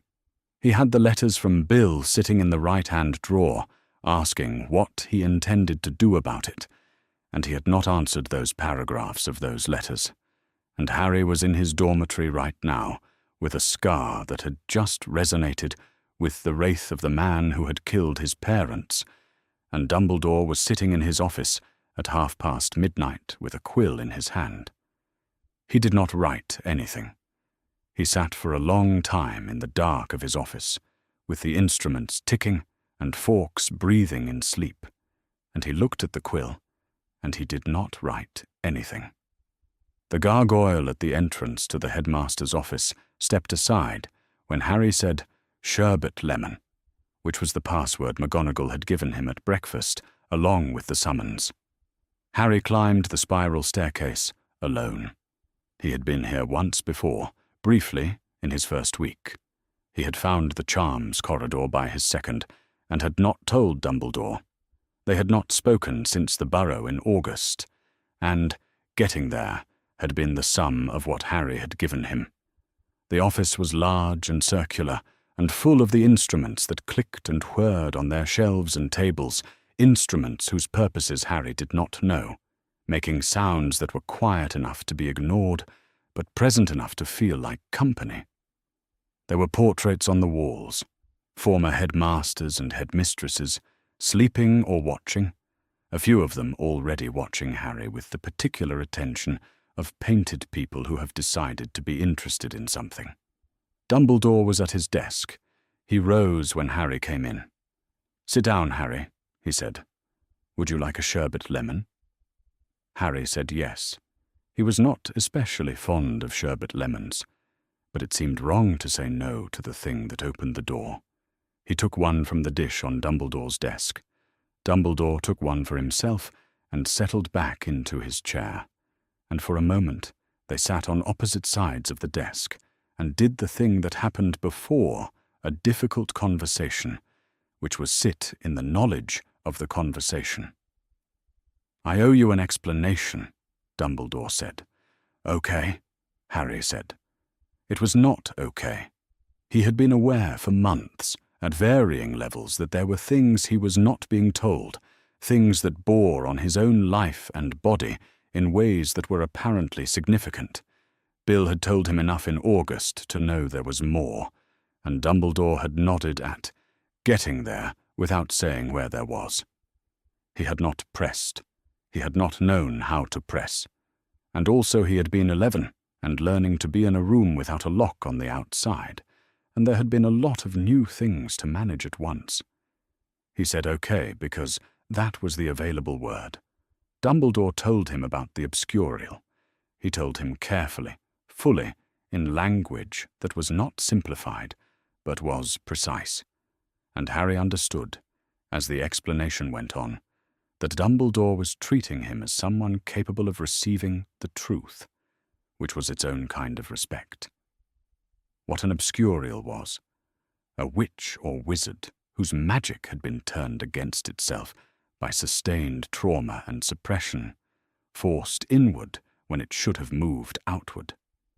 What this produced in the body of the child, a dark, parasitic force that grew against the magical field rather than with it. What Bill Weasley had found in July at 4 Privet Drive was Harry, days from the point at which the Obscurus would have become irreversible.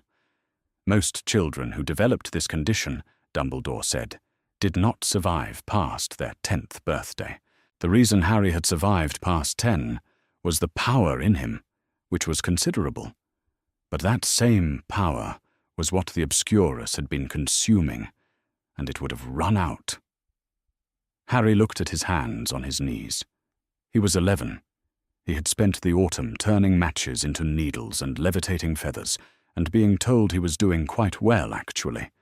And underneath all of that, there had apparently been a thing in him that had been killing him since he was a baby. And he had not known. "All right," he said. "Why?" It was a broad question. Dumbledore understood it. "I placed you with your aunt and uncle," he said. He said it plainly, without the structure of an argument underneath it. Just the fact. When your parents died, I placed you with Petunia Dursley and her family. I did so because of something your mother had done. Her sacrifice created a magical protection for you, anchored to the blood of her sister, to the place that Petunia's house became your home. As long as you called it home, Voldemort could not reach you there." He paused. That was true. The blood protection was real. It is still real.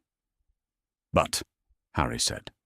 "But I saw one threat," Dumbledore said, "and did not see what I was costing you. I protected you from Voldemort, and created the conditions for another thing to very nearly kill you. I was wrong. Not through ignorance alone. I was told the house was wrong. I overrode it. I told myself I was weighing the greater danger against the lesser, and I was wrong about which was lesser, and for 10 years you paid for it." He did not look away while he said this. He did not frame it as a dilemma he had been placed in, or a calculation that had seemed sound at the time. He said, "I was wrong." The words arrived without hedges. Harry sat with it. It was a long moment. Outside the office window, December had turned the grounds white, and the lake was the color of steel in the early dark, and there was something very quiet about the way the snow changed the light. "I had a sister," Dumbledore said. Harry looked up. "I am not telling you this to ask for your understanding, or to use my own grief as a defense. I am telling you because it is true, and because I think you deserve to know the shape of the mistake and where it came from." He looked at his hands, long fingers, the nails trimmed short, old. She was attacked when she was very young. Something was done to her that changed the way her magic worked, turned it against her. We kept her hidden. We loved her. We did not know how to help her, and there was no one we asked who had sufficient answers. She was 14 when she died of it. He stopped. He did not elaborate further. He closed that door with the same quietness with which he had opened it, and Harry felt, without being told, that the door would not be opened again today. "I believed," Dumbledore said, "when I placed you with your aunt, that I was being careful. I had learned something about the world from what happened to my sister, and I thought I was applying it. I was being careless in a different direction. The lesson I thought I'd learned had taught me to watch one door, and I did not see what was coming through another." Harry was quiet. He thought about the burrow, about Molly's second serving appearing because the first was gone, about Ron's chocolate frog held out in the dark, about, "That's a good thing you're here now, then." He thought about getting there, and the way Dumbledore had accepted it without demanding it be further along. He thought about what it meant that he was still here to think about any of it. "But it's going away," he said. "What Bill found. It's going away?" "Yes," Dumbledore said. "Because of the burrow. And Hogwarts." "Because of you," Dumbledore said. "You chose to be here. You chose to let people in. The belonging was not something that happened to you. It was something you allowed. That is not nothing." Harry thought about this. He thought about the cake with his name on it, and what happens on a birthday. He thought about getting there. "You should have told me sooner," he said. It was not an accusation. He was not angry, or he was, but the anger was not the loudest thing. It was simply true. They both knew it was true. "Yes," Dumbledore said. And that was the end of that. They sat for another moment, and then Harry finished his sherbet lemon and thanked Dumbledore, and went back out through the circular office and down the spiral stair, past the gargoyle, into the corridor. Dumbledore watched him go from the window, small in his Hogwarts robes, with the messy hair that had never once in all recorded history lain flat, and the scar on his forehead. The lightning bolt that Bill Weasley had scanned and found not one darkness but two, and the second of which Dumbledore had not spoken about tonight. He had not spoken about it because he did not know enough yet, because what he suspected and what he could prove were still not the same thing, and Harry was 11 years old and had just been told he had nearly died of the Dursleys' unkindness, and there were limits to what a single evening's conversation could carry. This was true. It was also true that he was finding reasons. He was aware of the difference. He thought of the prophecy. Either must die at the hand of the other, for neither can live while the other survives. He had carried that for 10 years, too. He thought of the specific, unremarkable, extraordinary boy walking away down the corridor who had said, "You should have told me sooner," without anger and without requiring an apology for the fact.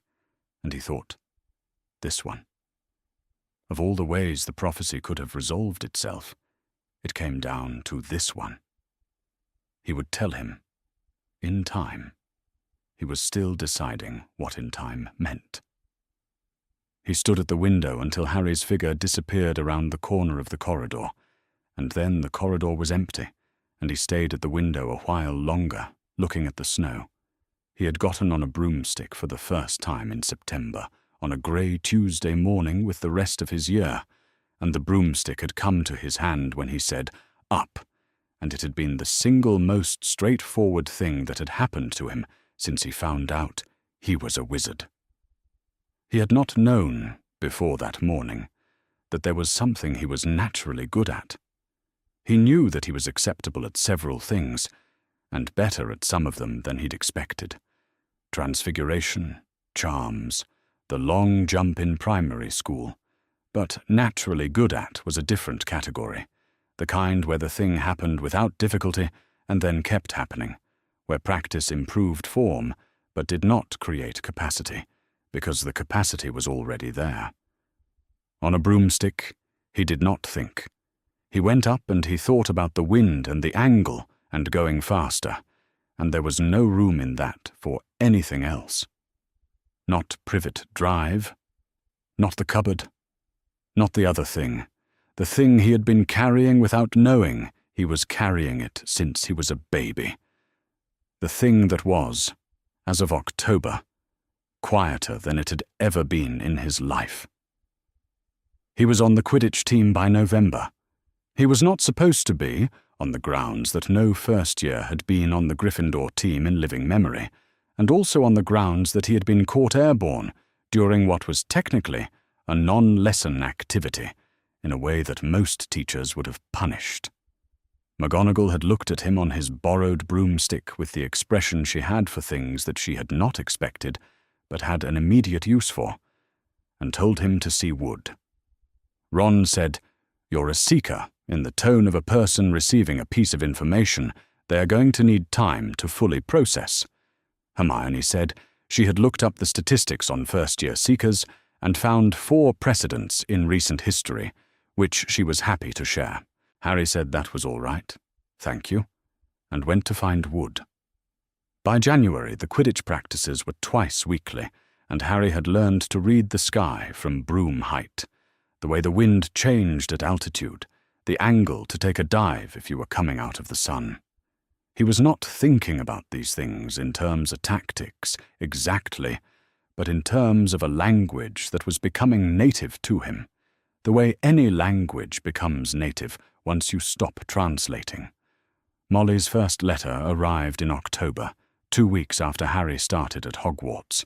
It contained a recipe for treacle tart, which she had noted was a correction of the school's version, because the school's version was too sweet. A report that Ginny had organized her room in a way that suggested she was counting down the time until she could come to Hogwarts by subdividing the years into monthly units, and that Fred and George had been found enchanting Percy's prefect badge to flash different colors, which Percy had been extremely dignified about while clearly being very bothered. Harry read it twice. He read "Dear Harry" again, specifically. He set the letter down and picked it back up. He wrote back, "Thank you for writing. The treacle tart here is good, though your note about it being too sweet is fair. I hope Ginny is well, and that Fred and George's situation was resolved without Percy needing to involve anyone official." He had read it back, found it stilted and slightly formal in a way he hadn't intended, sent it anyway, because he did not know how to write a better one yet, and it seemed important to send something. By December he had improved. By February the letters were 2 pages. By April they were 3, and he had started writing about things other than what had happened that week, about what he thought about various things, about a question he had about how the Weasley kitchen clock worked, about what Fred and George's enchanted badge colours meant. Had they been deliberate choices or random? Molly answered these in kind. She had apparently been waiting for this kind of letter and was very ready to write it. He got one from Arthur in March about the clutch mechanism on a Muggle vehicle, which was 3 pages and came with a small sketch, and one from Ginny in April that was 2 sentences long and said, "Ron says you're good at Quidditch. I hope so. I am going to Hogwarts in September 1992. 1 more year." Ginny, which Harry read several times and had no good response to, except that he was looking forward to it, which he said. Spring arrived slowly, the way it did in Scotland. Not the sudden warmth of England, but a gradual receding of the grey, the grounds going from frozen to damp to tentatively alive over the course of weeks. In April, the lake showed the first of the spring light. In May, the grounds were green again. Bill's letter reached Dumbledore in the middle of April. Harry did not know the letter existed. He did not know that in Egypt, Bill Weasley had run one final diagnostic from across a distance, using a refinement of his detection methods that he had spent the winter developing, and had sat for a while with the result before writing. The Obscurial signature was gone. Not receding, not diminished, not at 1/10 of its July reading. Gone. Clean. Harry Potter's magical field was radiating outward in the normal, healthy, entirely ordinary profile of a well-trained first year, and there was no dark inversion anywhere in the reading, and there had not been for several months. The first problem was resolved. The second signature was unchanged, still anchored in the scar, still present, still showing the same quality that Bill had learned to read over months of observation, dense, self-contained, dormant, not responding to anything, not growing, simply there. Bill's letter to Dumbledore ended. The first matter is resolved. The second is yours to carry. After Easter, Snape stopped Harry in the corridor outside the potions classroom. He did it in the manner of a man who has planned something and is executing it with minimal ceremony. One hand briefly extended to signal that Harry should stop walking, the other at his side. Harry stopped, and the students behind him flowed around them both in the instinctive wide arc that Snape's presence produced in corridors. "If your scar produces pain again," Snape said, "you are to report it to me directly. You have not forgotten." It was not a question. "No," Harry said. Snape looked at him for a moment with the expression Harry had been trying to decode for 8 months and had not yet managed. He had been watching Harry all year. Harry had understood this since October, had understood it was not the same as the contempt watching of the first few weeks, but had not known what to call it. It was the watching of someone tracking something, monitoring. What Snape was monitoring, Harry still did not know. "Go on, then," Snape said. Harry went. He thought, Snape is strange. He thought, there is something there that I do not have enough to understand yet. He let it sit, the way he had learned to let things sit when he didn't have sufficient pieces. The Quidditch season ended in May, with Gryffindor taking the cup. Harry caught the snitch 12 minutes into the final. Not his fastest time, but his cleanest. The dive beginning before he had consciously registered that he'd seen the snitch, his body simply going where his eyes had already pointed. Wood clapped him on the shoulder 4 times and said something that was probably words but arrived as sound. Ron was extremely pleased. He was in the common room on a late evening in May, sitting in one of the chairs near the window, with a parchment, a quill, and the ongoing question of what to say. He had been writing the letter for 20 minutes. He had gotten through most of what he wanted to say, the Quidditch Cup, the exams starting next week, what Hermione had said about revising, and he had arrived at the sign-off. He wrote, "I'm coming home in June." He looked at it. He crossed out home and wrote, "Coming to visit." He looked at that for a moment. He crossed it out. He wrote, "Home" again. He looked at that for another moment and thought about Molly's letters and "dear," and the kitchen clock with 9 hands, and the September morning he had arrived in the doorway, not knowing what to do with the smell of cooking, and how long it had taken him to find out that the answer to what to do with it was nothing. You just let it be real. He sent the letter. He went to bed. Outside the tower window, the May evening was still, and the grounds below were very green, and it didn't rattle. The thing under the trap door was not what Harry had expected, which in retrospect was obvious because he hadn't known what he expected until he was looking at it. He had known something was wrong with Quirrell for months, since November, the first time his scar had burned, and Snape had appeared at the dormitory door and examined him with that narrow, dark instrument. He had watched Quirrell all year, the stutter, the twitch, the quality of attention that looked past everything in the room. Hermione thought Quirrell was nervous about his teaching responsibilities. Ron thought he was nervous about Snape. They had both been approximately right about the nervous part. They went through the trap door on a night in June, the 3 of them, and Harry will not describe what they found there in any detail that is useful to anyone. Only that there was a series of obstacles that were less obstacles once you had Hermione's precise reasoning, and Ron's spatial instincts, and Harry's ability to be in the air without thinking, and that at the end of them there was Quirrell, and at the end of Quirrell there was something else, and that he survived the ending of it, and Ron and Hermione were fine, and the stone was safe. He woke up 2 days later in the hospital wing with Dumbledore in the chair beside him, which was not something he had expected either. Dumbledore gave him every chocolate frog in the box on the nightstand and said, "Well done," in the tone of a person who has a great deal more to say and is choosing not to say most of it here. Harry ate the chocolate frogs and said nothing about the things he had seen in the mirror, and Dumbledore did not ask, and they sat for a while in the specific quiet of people who have understood something together without discussing it. Harry said, "Quirrell is dead." "Yes," Dumbledore said. "And the thing that was using him?" "Gone," Dumbledore said. "For now."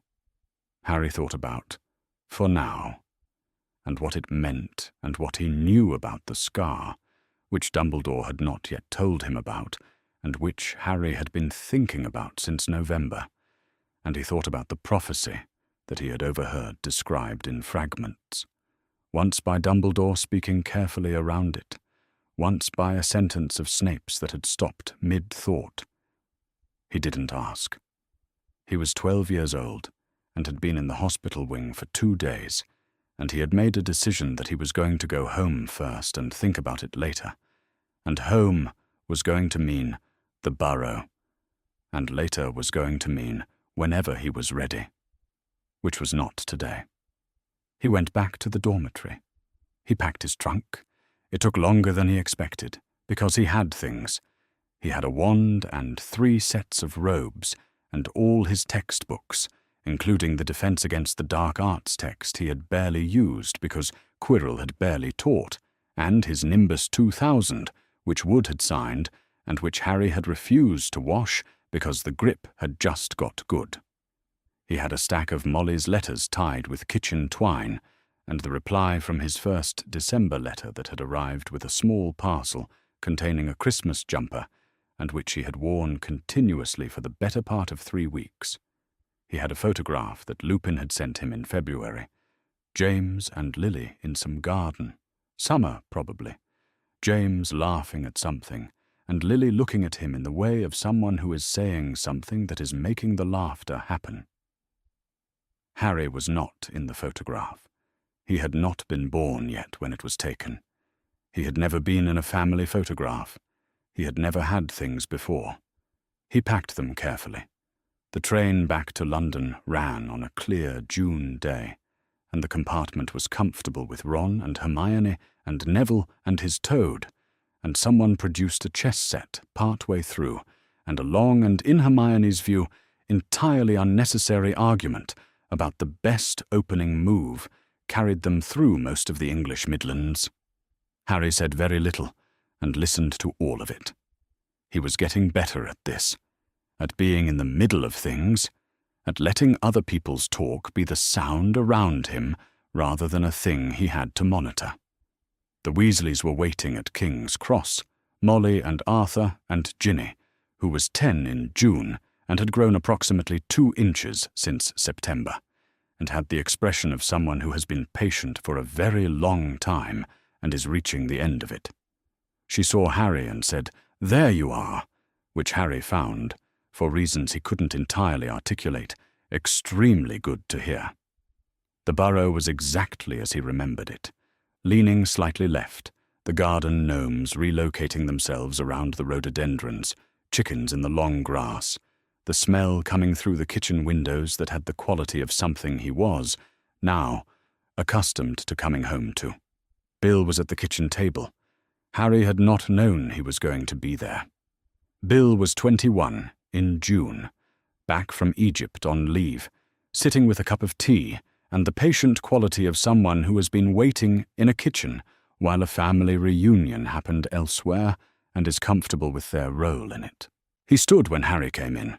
Reflex, the professional formality that Bill apparently couldn't turn entirely off, and extended a hand. Harry shook it.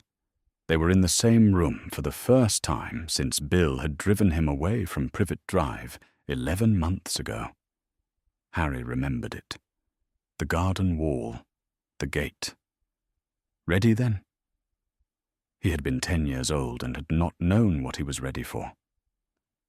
Bill looked at him in the way that Harry had once watched him look at things with his instruments, the quick lateral assessment, the specific focus, except that there were no instruments. Just Bill, looking, with the eyes of someone whose profession involved reading things that were invisible to everyone else. The look lasted a second or two, and then it was gone. "How was your year?" Bill said. "Good," Harry said. "Really good."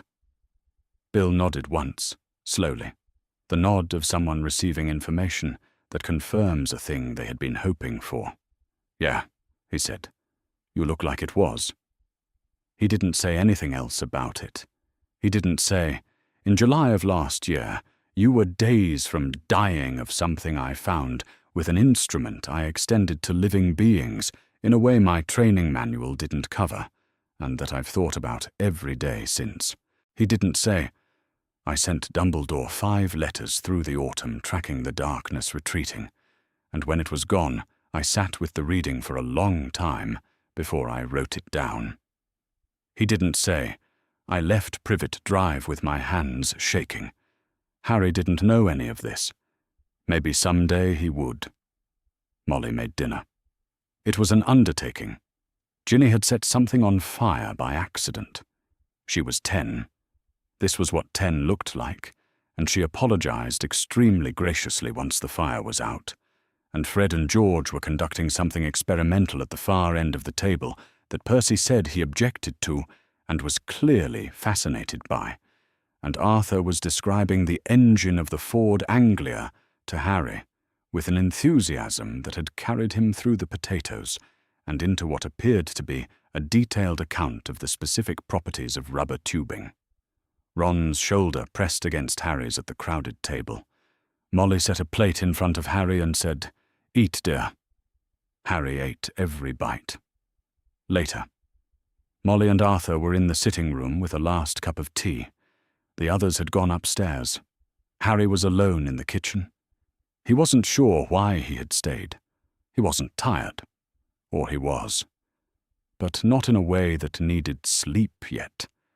The kind of tired that needed to just be somewhere for a while first. He sat in the chair nearest the window, and the kitchen settled around him into the sounds it made at night. The grandfather clock doing whatever it did on the hour, a quiet owl somewhere in the direction of the garden, the radio that someone had left on in the other room at a volume that was more texture than sound. It smelled of the same wood smoke and spell dust as the first night he had been here, a year ago, when he had stood in the doorway, not knowing what to do with warmth. He knew now. You did nothing with it. You just let it be real. You stayed in it and let it keep being real. The Obscurus. Gone. He had told it what Dumbledore had said, and he had understood, and the understanding had been there every day since, in the practices and the potions lessons and the letters and the May evening, when he had written home and crossed it out and written it again. The scar on his forehead was faint in the kitchen light. It didn't hurt. Somewhere far away, in a forest in a country he had never been to, something was still there, waiting for a body it didn't have, and gathering itself with the patience of something that had very long plans. He knew this. Dumbledore had told him some of it, and he had understood more than Dumbledore thought he had. He was 12 years old. He would find out the rest when he found it out. That was what next meant.